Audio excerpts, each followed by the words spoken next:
Thanks so much, Rob, and thanks to everyone who's here tonight and for showing up on time. Really excited to go through all this with you. My plan is to basically go through everything on these slides. There's about 10 slides, and then I will open it up, and I would love to hear any feedback that any of the listeners have on today's call. Um, Before I get started, I should say that each part in the college application process is complex, it's multifaceted, and the guys at Zench have done a great job trying to educate people on each one of those specific parts. What I'm going to try to talk about is helping students or helping evaluate the importance of all those different parts individually, but then also sort of understanding how they come together. If you can understand how they come together, you can control them, and if you can control them, you can ultimately try to make them accessible anywhere, anytime, and create a smoother workflow for not just yourself as a student who's applying to school, but also make it easier for the different people who are going to be involved in the process with you as well. Before we get started, I'll just give a little bit of background on myself and also ApplyKit. So ApplyKit has been around for about 2 years now. We are a venture capital backed technology startup based in beautiful Manchester, New Hampshire. Our goal from day one has been to find a way to streamline the college application process and increase the involvement of technology in this process. Applying to college is very important, that's an understatement, of course, for all students coming out of high school in America. And our belief is that with just a few simple pieces of technology, the process can be more painless or for everyone involved. Ultimately, the vision with ApplyKit is to try to empower students and parents, and not just parents and students coming from privileged backgrounds or private schools.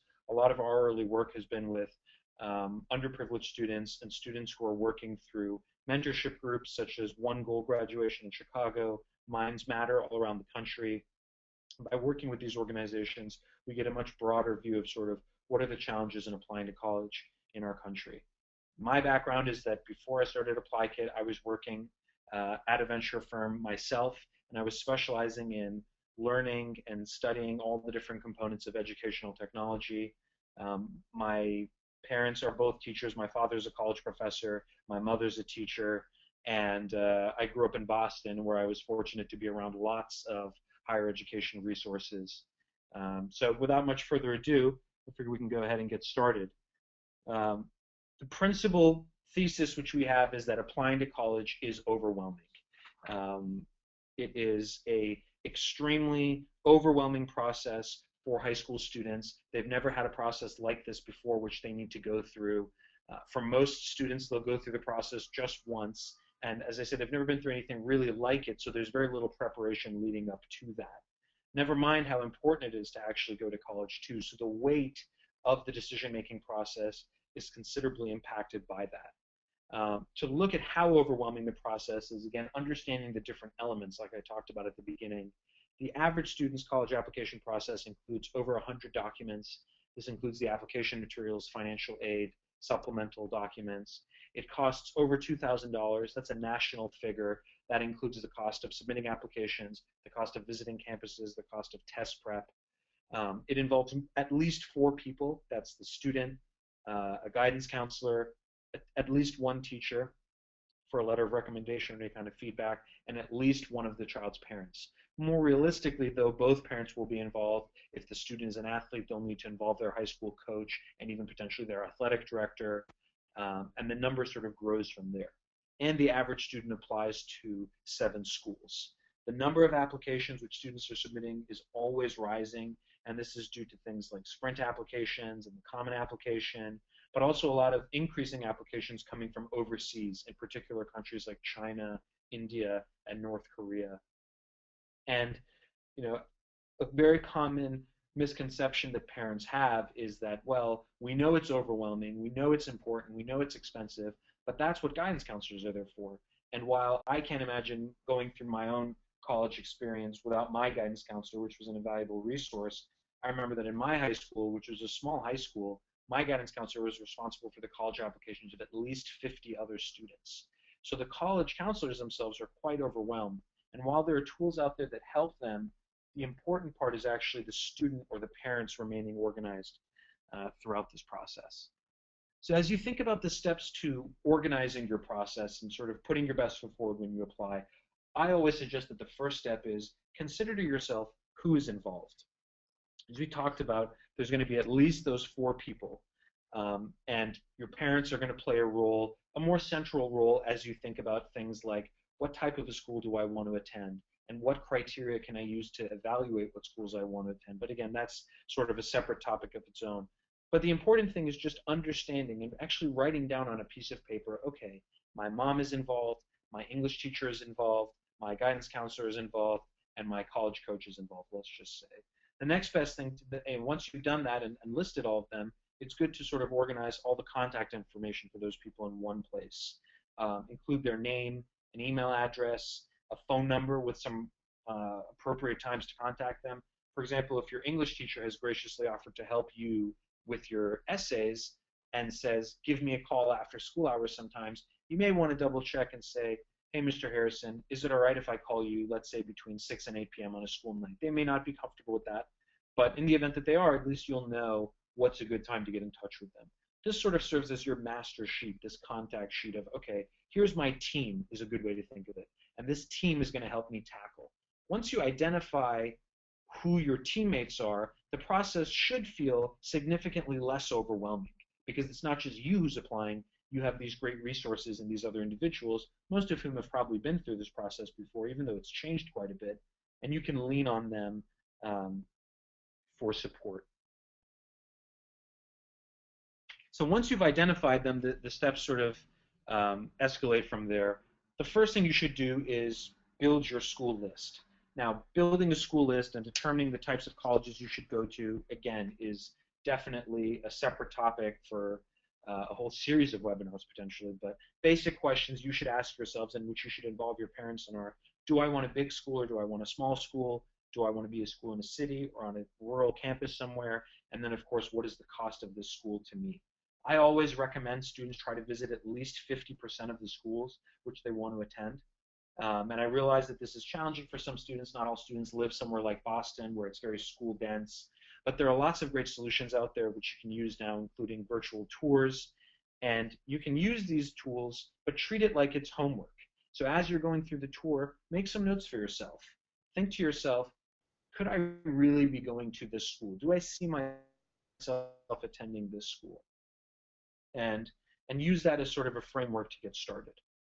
Then from there, the classic sort of 3-branched approach is to break your schools into categories of reach, realistic, and safety schools.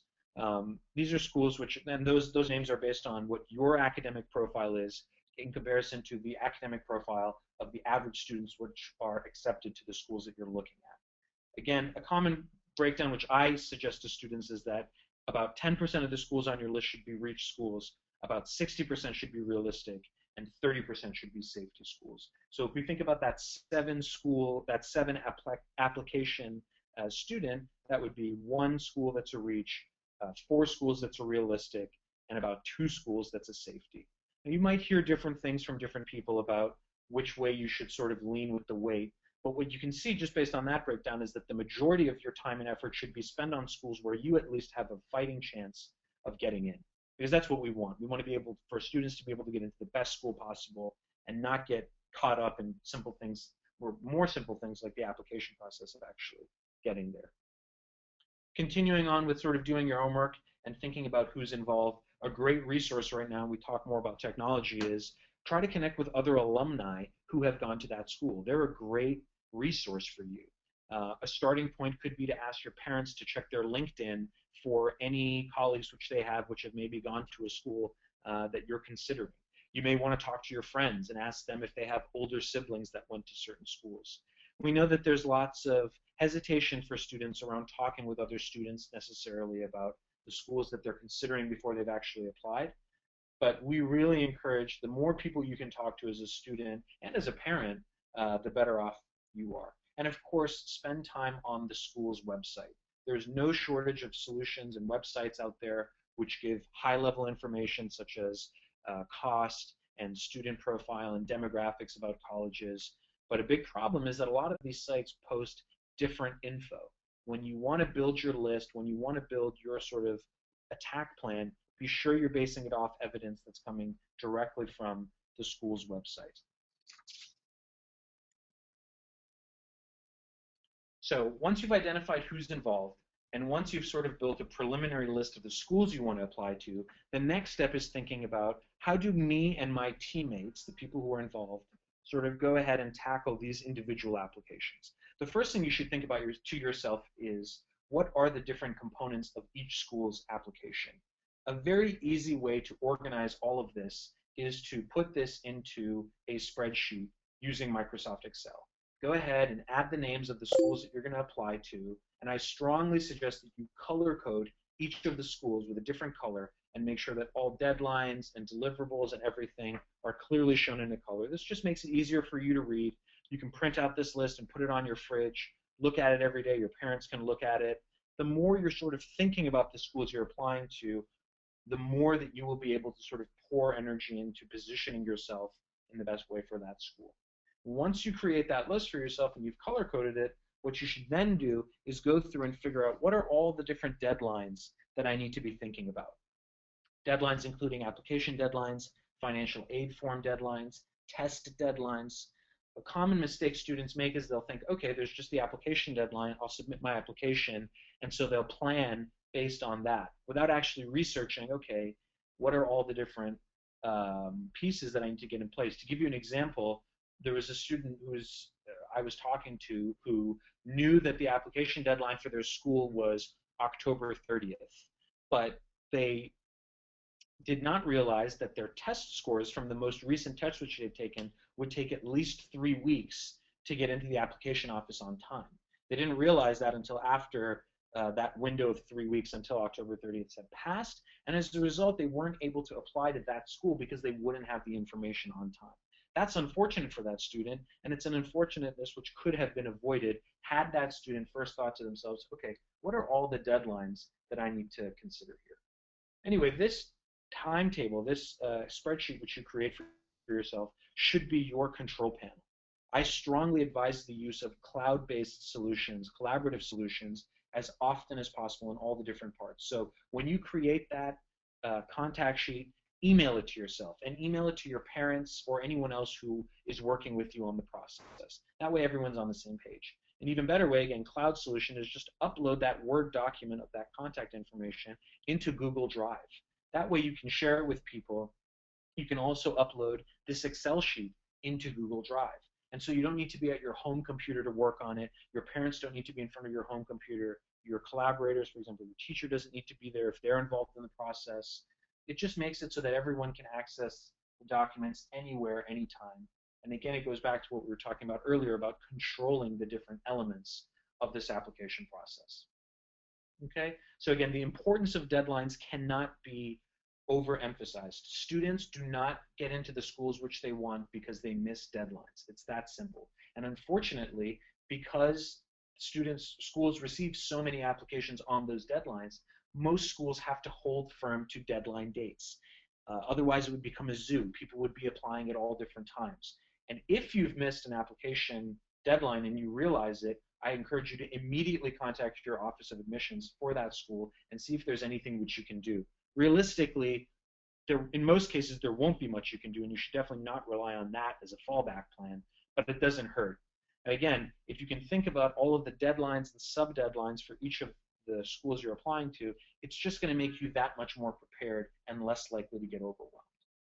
The last thing I'll suggest is, again, on the topic of sort of a cloud solution, once you've created this timeline for yourself in Excel, all of the deadline dates should be added as calendar items into your Google Calendar. You should set a reminder for each of those events, and then you can share those events with, let's say, your mom, who's helping you manage the process. That way, when a week away from a deadline, you'll get an email reminding you. Your mom will also get an email reminding you. Again, you're involving your team, as I say, to help you get through the different parts and make sure that you stay on task and focused on what you're doing. Okay? So you have the basic spreadsheet down with all the deadlines and all the components. The next thing you should do once you've sort of organized your calendar and figured out what your workflow is okay, what are the different pieces within each application which I'm going to submit? The traditional application is going to have two primary pieces. It's going to have your base application, which will say things like which will include things like your transcript, why you want to attend that school, what programs you're interested in that school, stuff like that. But then it's also going to include a separate portion, which are supplemental documents. Now, this is where it can be different for every student, and this is ultimately where you as a student have a real opportunity to stand out. Most supplemental documents differ based on specific programs that you want to apply to. So if you're interested in engineering, the supplements for it may be very different from the supplements for the arts program at your school. And that's fine. If you know you're passionate about engineering and you can write a really strong set of essays or letters of recommendation or examples of work for those supplemental application elements, that becomes an opportunity for you as a student to stand out, to differentiate yourself. And so you should really treat those supplements as an opportunity and not an additional piece, not just an additional piece. Also, if you're a more unique type of applicant, let's say that you're an athlete or you're an artist, your school is probably going to have specific requirements for, let's say, a video of yourself playing the sport or a portfolio of your art samples. Again, make sure that the deadline for those submitting those elements is not weeks earlier or much later than the actual regular application deadline. By knowing all this stuff, you can sort of own the process, and again, since this is an opportunity, you can put your best foot forward. The last sort of separate set of supplemental documents, which it's almost not right to call them supplemental because they're so important for the vast majority of kids, are financial aid documents. And this is a part of the process where your parents almost definitely need to be involved. Traditionally, what we see is that the mom ends up playing a much more hands-on role, organizing the school list and helping the students stay on top of everything. And it's the dad who usually gets more involved when things come to the financial aid side of things. I don't recommend one way or the other. Just sort of whatever you and your parents are comfortable with is probably the best thing for you to do. But just, again, financial aid is very complicated, but just a very simple overview. The best place to start is on the FAFSA website. You can go to www.fafsa.ed.gov. FAFSA becomes available each January of that school year, and it's really the only way to apply for federal aid. Once you submit your FAFSA forms, you get your SAR, which is a student aid report, and then you can evaluate a few different options for how you want to pay for college.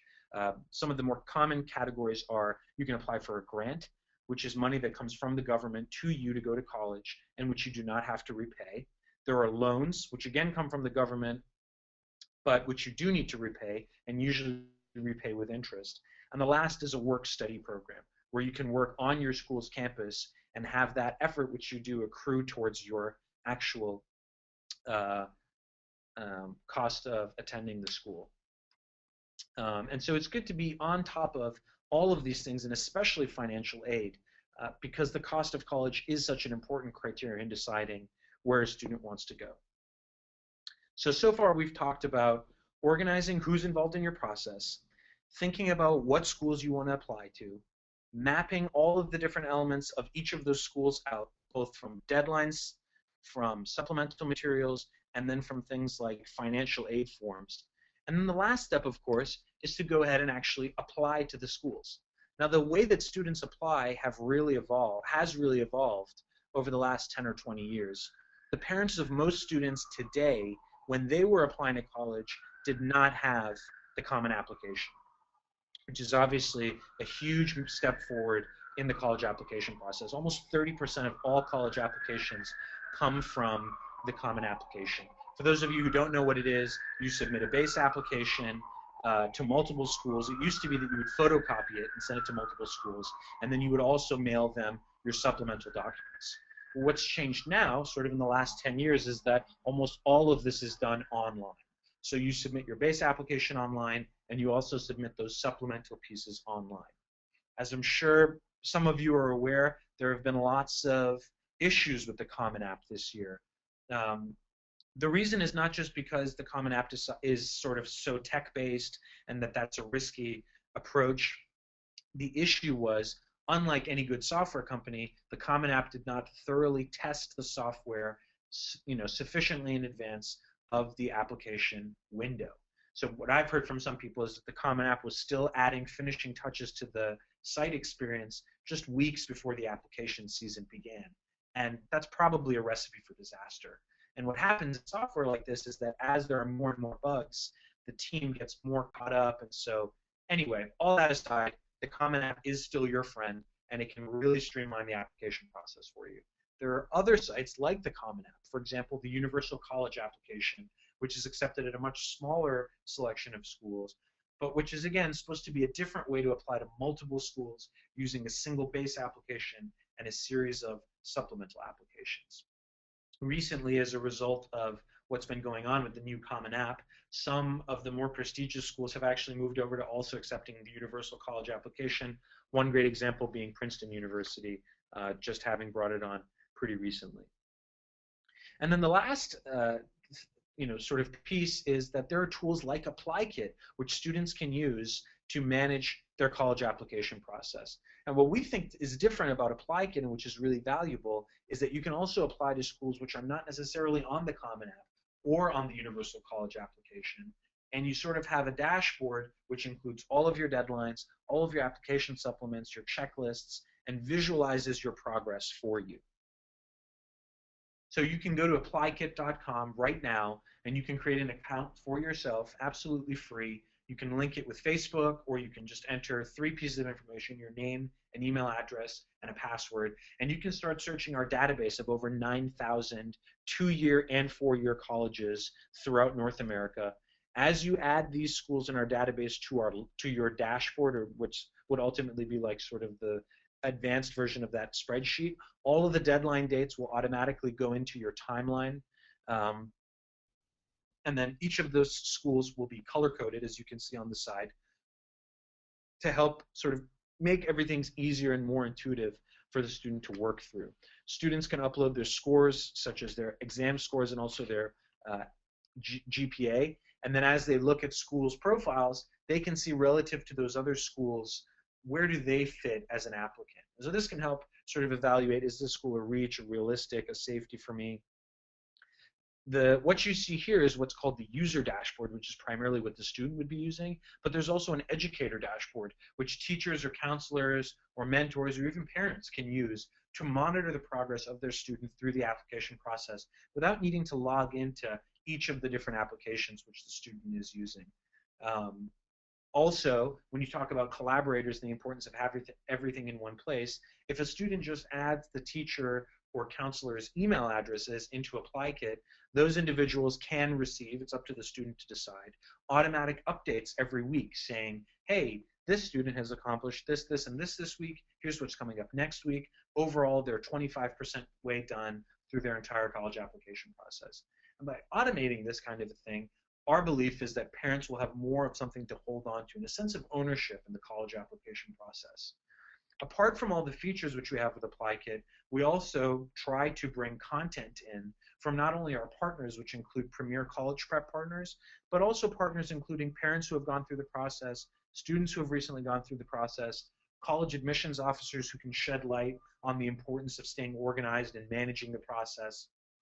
And so this becomes a great resource for parents who are first-time parents who are going through the application process, and also, of course, students. We try to include video and short, readable articles, which can kind of keep you informed and sort of keep college prep and college readiness in the back of your mind as you go through everything. So this is a free resource. It's available. It's online right now, and you can use it to manage your entire college application process. Again, as I said at the very beginning, applying to college is complex. That's not going to change. So the best way to approach it is to first understand what are the different elements, understand what you can do to control those elements, and then try to find a way that you can access those elements and work on them, and so can anyone else who's involved in your process with you easily, anytime, anywhere. And with ApplyKit and other resources like it that are web-based, you can do that today. And so that's it for me. At this point, I'd like to turn it back over to Rob, who I guess can lead any questions which the audience may have. And I thank you all so much for your attention so far. Great, thanks, Bobby. So there is a questions tab on your GoToWebinar control panel. So if anyone has questions, we'll give you a minute or two to ask them right now, and as they come through, I will ask them of Bobby.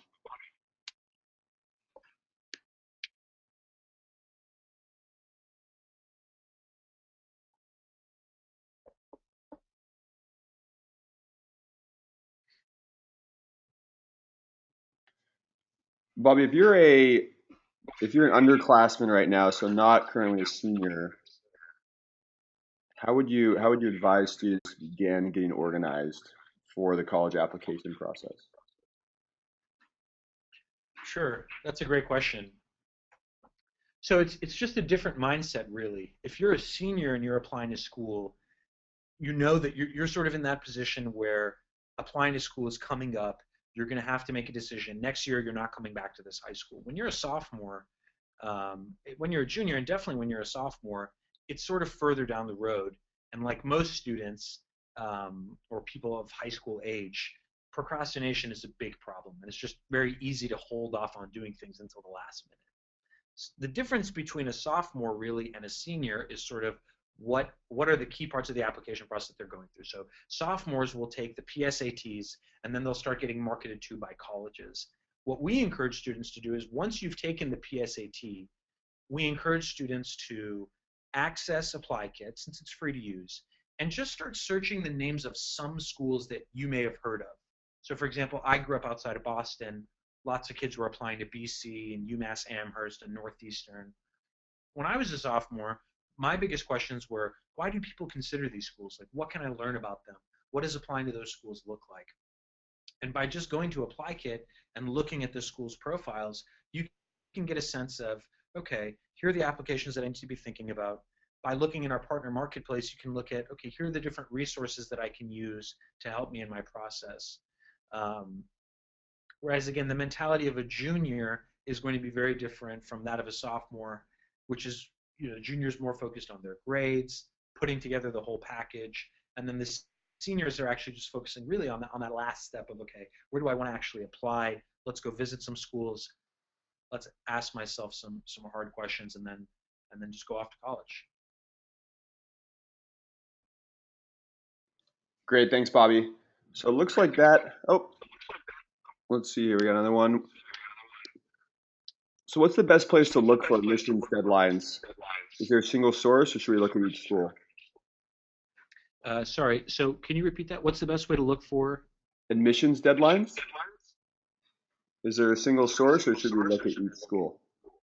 So the go-to resource for anything relating to a college should always be that school's website. Ultimately, that school is the most responsible for. So, for example, if a different site, let's say it's College ABC 123 site, which is made up, has a profile of a school and it has deadline dates, and it turns out that those are wrong. Ultimately, that site can't really do much if the student adheres to those deadlines. Whereas if it's the school, at least there's an ultimate sort of form of being held accountable. With ApplyKit, all of the deadlines and everything that we have come directly from schools' websites. They're not sort of like our published dates based on any reports which we've purchased or anything. All dates have been manually entered from each of those schools. So you could visit the individual websites of each school you want to apply to, and I do encourage that. But there are resources out there which sort of bring those dates and deadlines together. And the other thing to keep in mind is, and there were a couple slides which I had where I talk about the different types of deadlines, the importance of sub-deadlines and supplemental materials. Part of the challenge is there are lots of elements which can seem hidden to applicants. So an applicant will want to go to, let's just say, University of California at Los Angeles. They want to go to UCLA. They want to get a degree in arts. They don't really know if they want to specialize, but maybe they do. And a common error is that a student will just submit a general application and not realize that the program that they were thinking of involved supplemental materials as well. So again, the best thing to do when you're considering applying to a school is research on the school's website, and then if you have any questions, pick up the phone and call that school's admissions officers. There are people waiting there specifically to answer those types of questions. Say, hey, I'm interested in your soil biology course at UCLA. What are the specific supplements I need to submit as a soil biologist? And that person can tell you, here's what you need to do. and that will sort of, again, help guide your effort as an applicant, so there's no guessing on your part. Great, thanks, Bobby. Well, I think that covers it for everyone's questions. Let's see here. I have a couple more. Hold on, one more. Oh yeah, so we have a counselor who just wanted to include that it's important when you're a junior to start thinking about teachers and counselors that you can identify as writing letters of recommendation for you, particularly with teachers. Any thoughts or comments on that, Bobby?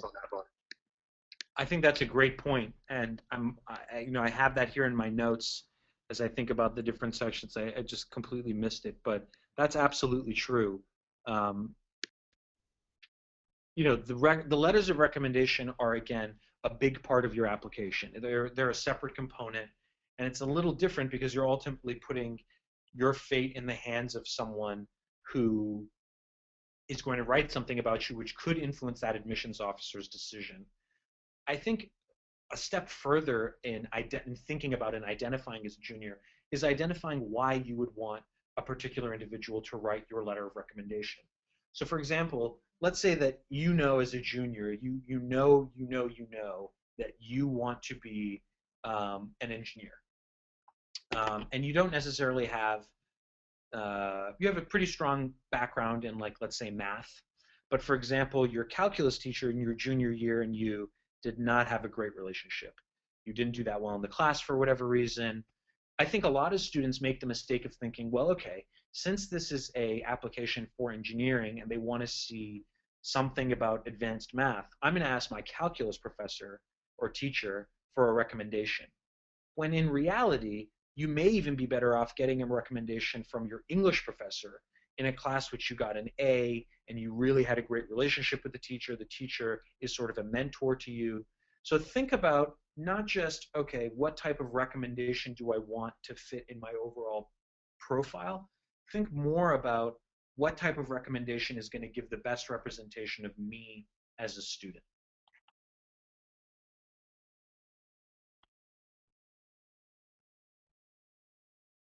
Thanks, Bobby. And actually, we have a link. We did a prior workshop on how to get a letter of recommendation. I'm going to put that in the chat.